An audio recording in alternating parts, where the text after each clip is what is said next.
You are about to see a Fix-It Friday video, where a idiot with very little technical skill or knowledge will attempt to fix something. This is not a how-to video, and is likely to be factually incorrect, and at times dangerous. Please don't copy Kip, and see this video for limited entertainment purposes only. Roll titles.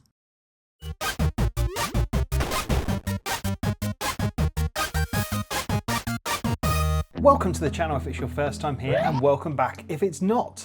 Now in today's Fix It Friday we're going to be looking at this.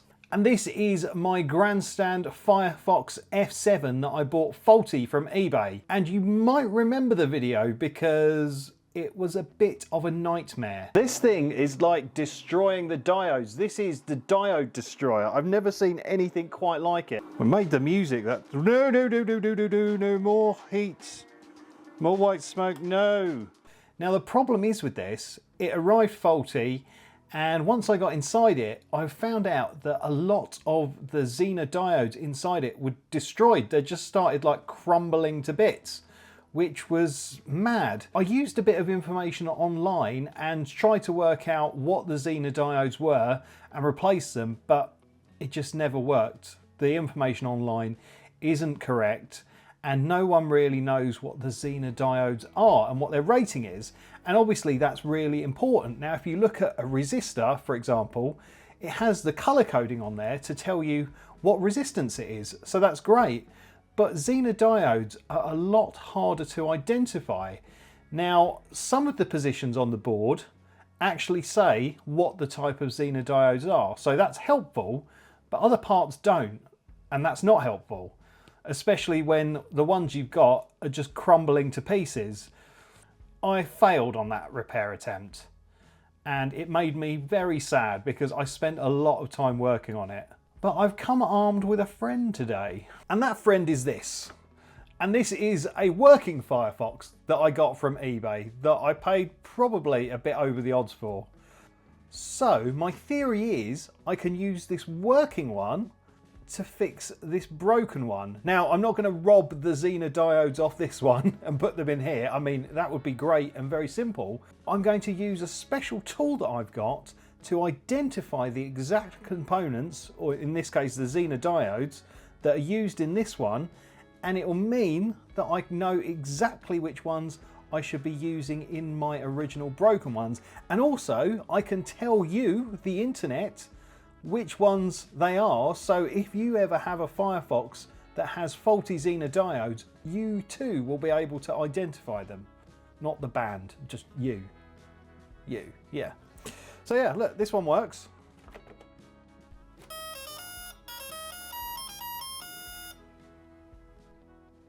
Yeah, looks pretty cool. It's a bit flickery on the screen, but that's to do with the refresh rate of the screen and the cameras and stuff like that. But yeah, it works perfectly. It's great. And once I've identified the Zener diodes, I can hopefully use the schematics that Philip Bryden, who is another YouTube fixer, I'll stick a link to his channel in the description. He actually tried to repair his Firefoxes and sort of worked on some schematics. He sort of drew them from scratch, which I think is amazing. And he's actually sent them to me. And maybe once I've worked out exactly what the Zener diodes are, we can add those to the schematics and use Philip's work and my work and sort of create, hopefully, a document that will fix everyone's faulty Firefoxes. That's the theory, at least. Whether it will work or not, I don't know. So yeah, we'll come back to these in a second. Let me show you my new toy. So here is my Zener Diode Tester, and it costs me around about 60 quid.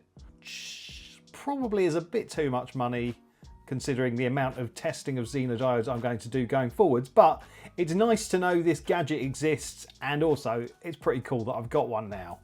So I'm going to show how it works. Now Zener diodes I think work by reversing the polarity of the current when a certain voltage is met. They're basically rated on voltage. And so you see here, I've got some new Zener diodes and they are rated at 13 volts. I know that because it's written on the bag. But yeah, just looking at the actual Zener diodes, you might not know. So this will tell us that these are 13 volts. So if we get one out.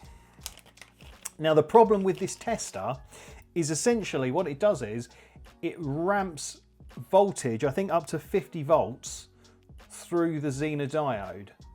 Now you've got to take the Zener diodes out of circuit when you're testing them, because you could be putting up to 50 volts in something that's not designed to have 50 volts going through it. I'm going to have to desolder every single Zener diode on the FireFox board to test it and find out what it is. I can't just put these connections on when it's in the game because I could fry stuff. So there's going to be a lot of desoldering in this video, but I'm going to try and cut it down so it's not too boring. The Zener diodes have got a black end, and on these ones it's got a red end. So on the black end we have to connect our red terminal, and on the red end we have to connect our black terminal. I know it seems a bit upside down. And then if we turn on the tester,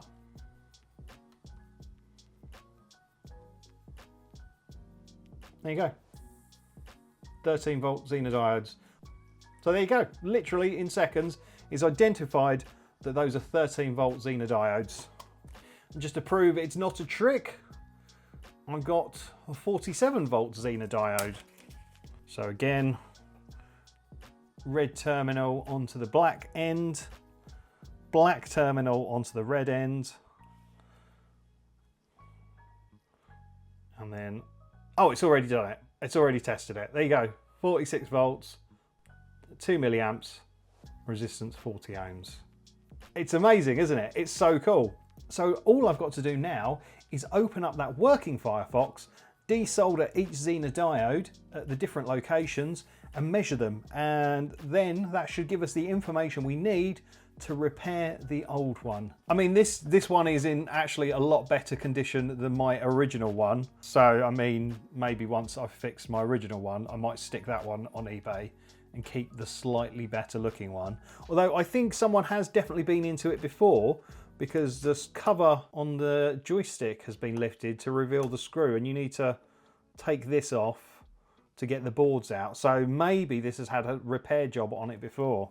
So yeah, okay, well, what I'm going to do now is I'm going to dismantle this FireFox, and while I'm doing that, I'm going to shout out all the awesome people that have become subscribers to my channel on Facebook or members to my channel on YouTube. Both of them offer subscription-y type services, but one's called subscriptions, Facebook's one, and membership is on YouTube. And the people who have supported the channel help me pay for things like this and this, because, you know, I don't have big channel sponsors on here. I don't have any deals with anyone. Essentially everything you see on here is paid for by me and also those awesome people that have become channel members or Facebook subscribers. Now, if you don't have spare cash, that's absolutely fine. Just hitting like on this video and subscribing to the channel would be awesome in itself. And those are completely free. So yeah, that will help me too. Let's get this dismantled, and while I'm doing so, let's shout out those awesome people who've already joined. First up, let's shout out our Facebook subscribers, who are Rebecca and Tom. Then we've got our kit fans, who are Matt Lovies, JRC Electrical, For the Burbs, Wayne Cornish, Mike Cass, Rob Lynn, Scott Made a Thing, and brand new, it's Michael Wood. Hi Michael, thank you for becoming a kit fan. Then we've got our Kip Early Birds, who are Dean Ball, Sean at Cablesmith Electrical, Wayne's World of Gaming, Tim Salt, Sorcerer Stan, and Mark C. And oh my god, I love these guys so much, and they must love me too, because they are the Kip lovers, and they are Bella Webster, Stestic Spix, and Lawrence. Then finally we've got our amazing Kip Nutter, who is Becky Boobar. Thank you so much, Becky, for your continued support, and all my other channel members and subscribers. We've just got some connections that go to the speakers and also the power connector here. It just means we can get both this board, which is the main board, and this board here that sort of controls the sound and is also the buttons and switches. We can get that out and yeah, concentrate on here.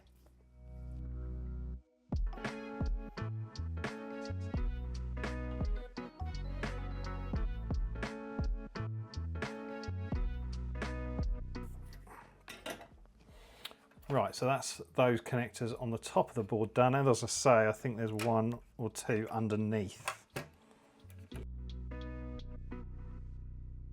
So So we've got like a negative battery connection there, and then we've got another speaker connection on the white wire there.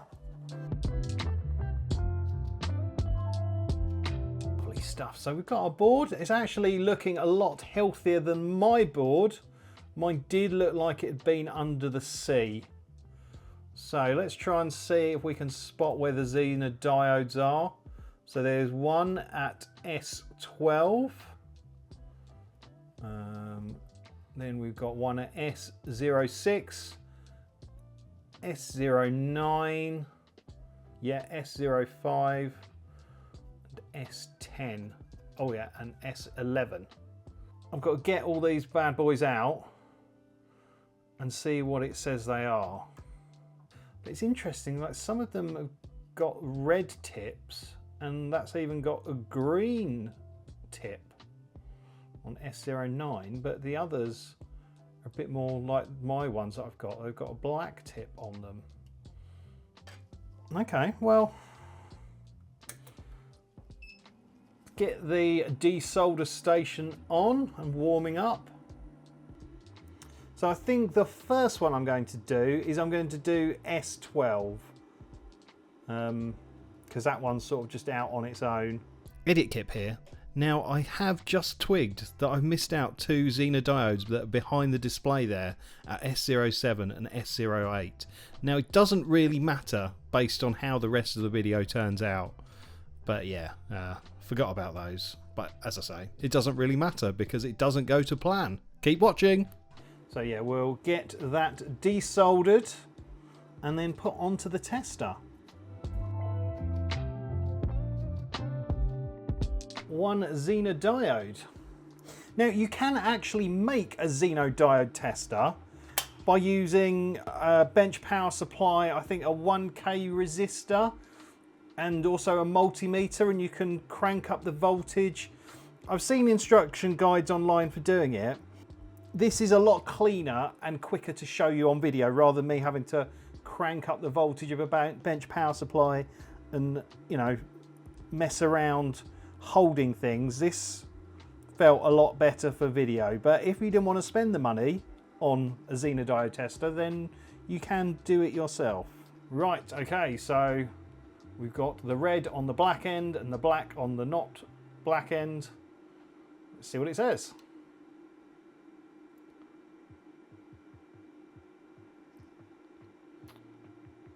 We know that S12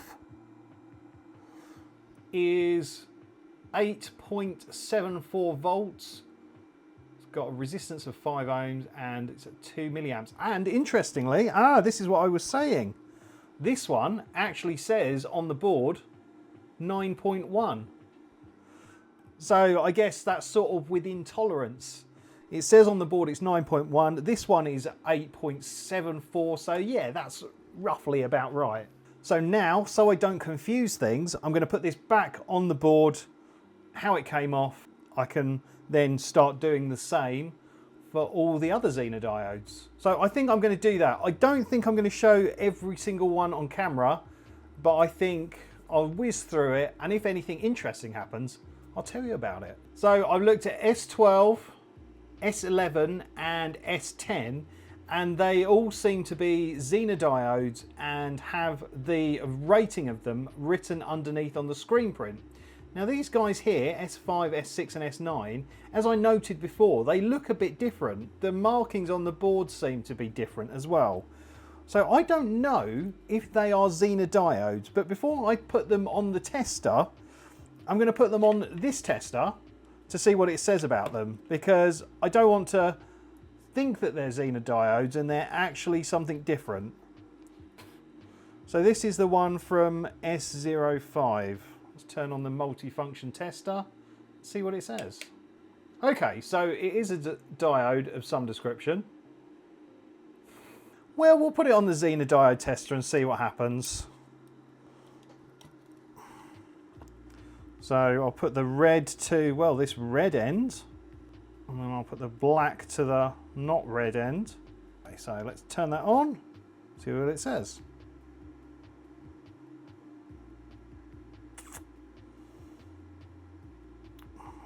So it's saying that it's greater than 50 volts, which is possible because there's like a 200 or 100 volt Zener diode on one of these boards. Yeah, so maybe we need to measure the voltage of the diode when the game is actually playing, and that might tell us, maybe. So we can't identify SO5 for the time being. But we're learning things, I think. So I reckon this is a much higher voltage than 50 volts. I don't know if S06 and S09 are the same. Oh, I might as well just desolder them. I'll put S05 in here. I'll put S06 in there and S09 in there. Let's just whiz it out quickly.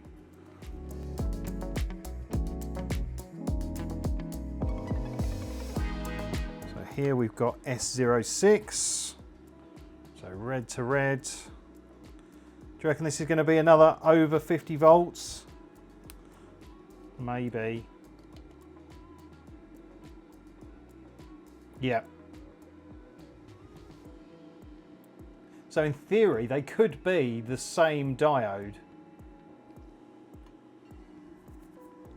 Let's put this one on the tester. Really don't want to get these muddled up because I've got to get this. I've got to get this the right way around. Let's assume it identifies as a diode.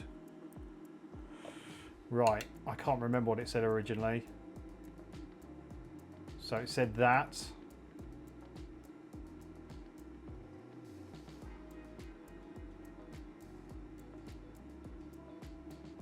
.772 MF. Right, okay, so now let's just whiz out S9 and see what that one says.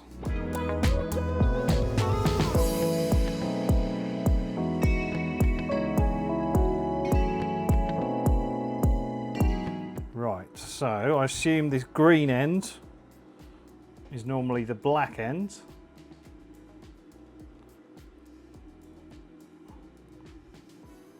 See if we can find out what this one is.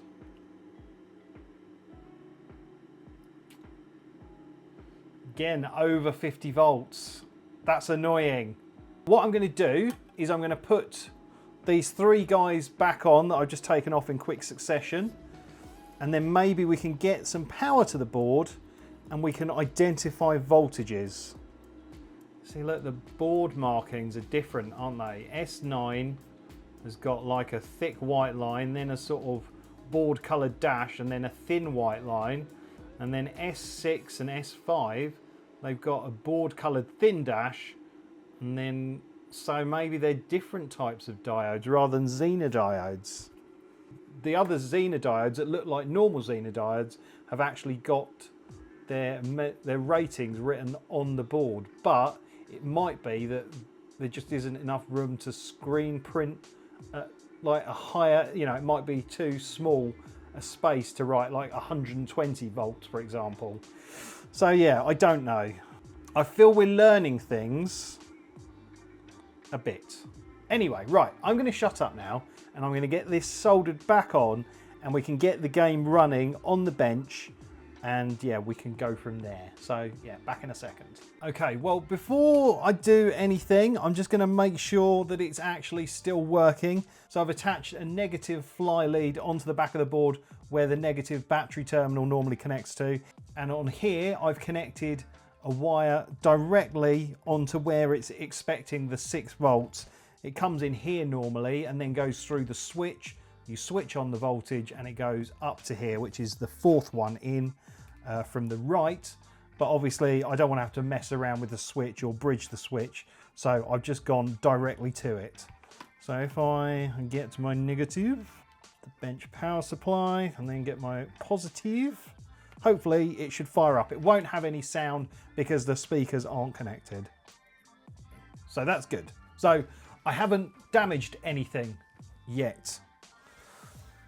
So I guess I need to measure the voltages coming out of the Zener diodes S05, S06 and S09. I think. I'm really nervous about this because obviously this works and I don't want to break it. So yeah, I'm intrigued to see what happens. So if I put my multimeter onto voltage, so this Zener diode that was 9.1, 8.6, right, okay, so that's good. So this one that was 5.1, that's saying minus 37. Minus 32. Oh, hang on, that's the difference, isn't it? Minus 37, minus 32. So we're learning stuff. So that's minus 32, and then it comes through the other side, and that's minus 37. So that's 5. Excellent. Right, so this S10 one here, S10 was 7.5. So if we go from here and measure on this side, 5.7, so add 7.5, 12, 13 and a bit, 1.6. So that's a difference of 4, isn't it? Still learning things. Right, so what about this one? S09. What does that tell us? So that's 0.9. What if we go to this side? That's minus 5.7. It's almost like positive 6. Yeah, so what's going on here? So what have we got on this one? So we've got minus 35.9 and then sort of positive 1. So weird. Minus 35, yep. Positive 1. It's doing something, but I just don't understand it really. And what have we got here? So we've got minus 37 and then minus 35.9. Minus 30, yeah, minus 36. So that's just dropping down the smallest of amounts. I think I'm going to make myself a cup of tea and have a little think. Okay, well, I've had a cup of tea and I've been sort of pondering this and I've got a few sort of thoughts, and honestly, I don't think I'm going to be able to work this out without your help. So if you're smart and understand these sorts of things, then pay attention, because I'm going to try and explain it and see if any of you can make sense of this. That if I put the red tip, usually the positive tip, of my multimeter onto the negative on my bench power supply, we get sort of slightly, well, positive readings, which I think is correct. So now if we look at S12, which was like 9.1. So if I put the black end onto the black end of the Zener diode, I get nothing. So is that the input or the output? I don't know, but if I put it on the other end, I get about 8.7. So that's close enough to 9.1 volts. So one end I get nothing, one end I get the voltage that we were expecting for that Zener diode. And similarly up here, if I go on one end, which is the, not the black end, yeah, not the black end, it says 37.5 volts. Then if I go on the other end, I get about 32.5 volts, 32.8. So again, that's similar voltage to what we were expecting it to be, which was about 5 volts. Now if I now go on to S06, which was one of the ones that I couldn't read with my Zener Diode Tester, and I thought that's because it was rated at over 50 volts, we get 35-ish, 35.4 going in or out, And then on the end that's sort of black normally, but is red on this particular diode, we get, it fluctuates, but it's sort of around about 165. So that's a difference of 130 volts. So that could be 130 volt Zener diode, which makes sense because my Zener Diode Tester said it was over 50 volts. And so yeah, S06 could be 130 volt Zener diode, which is fine. But it's when we get to S05, for example, if I put this onto the input end or whatever end, what does it give me? It gives me fluctuating voltage. There you go. So about 37.5 volts. But if I put it on the other side, I get 35.5-ish. So that's a difference of 2 volts. So that would suggest to me that that's a 2 volt Zener diode. But why didn't my guide detect it? Why didn't it say that's a 2 volt Zener diode? Because it goes up to 50 volts. And similarly here, if we look at S09, if I put the terminal here on what's normally like the red end, we've got just under 6 volts, 5.8 volts. And then on this side, we've got 1.2. So that's like 5.5 volts difference. So again, why didn't my Zener Diode Tester tell me such a low voltage Zener diode? Is it because it's not a Zener diode? It's something else? Which is possible, but I don't really understand because SO5 and SO6 look very similar, and I was concerned about getting them muddled up, and there's such a big difference in how they perform. I'm really confused because if SO9 and SO5 are such low voltage Zener diodes, which they suggest that they are by the sort of difference in voltage between them, then why didn't the Zener Diode Tester tell me that?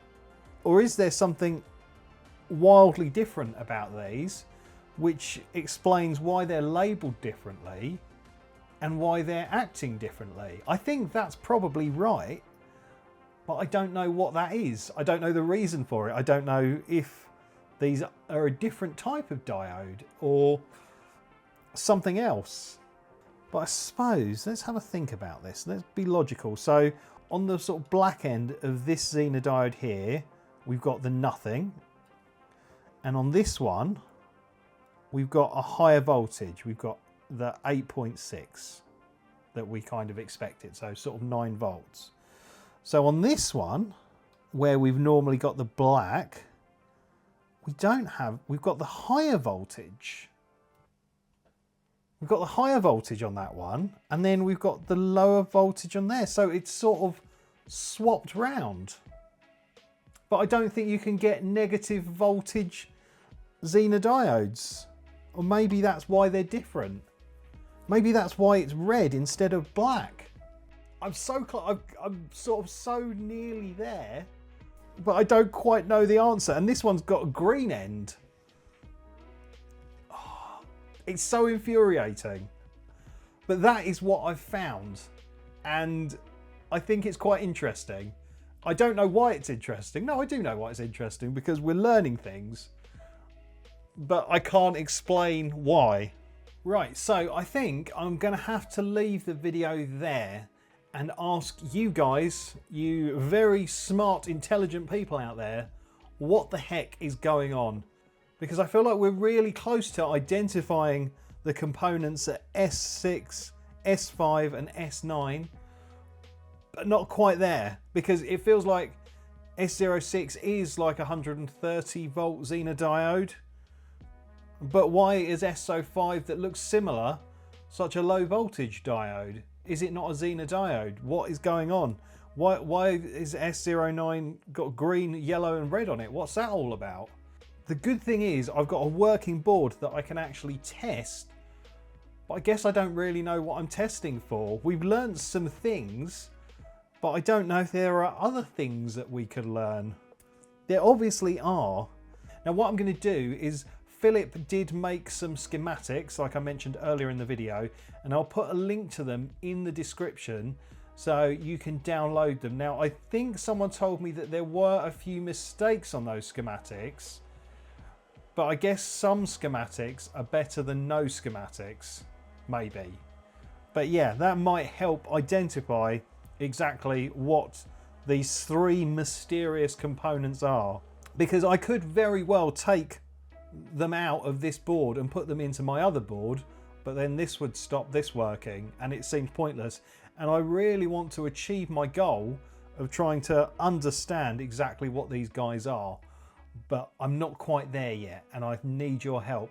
So yeah, I've never said that I'm an expert in any of this. I'm sort of pretty much making it up as I go along and learning as I go along. So if you can help me in the comments by learning a bit more and maybe pointing me in the right direction of how to identify these correctly, we might be able to help a lot more people out there who've got similar issues on their board, and hopefully as a community be able to get the information out there, because you know, they're not making these anymore and we want to preserve the ones that are left for sure.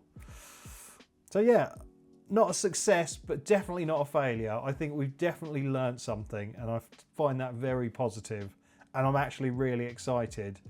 But anyway, don't have anything else to say, so thank you so much for watching. Don't forget to like and subscribe, but for now it's game over.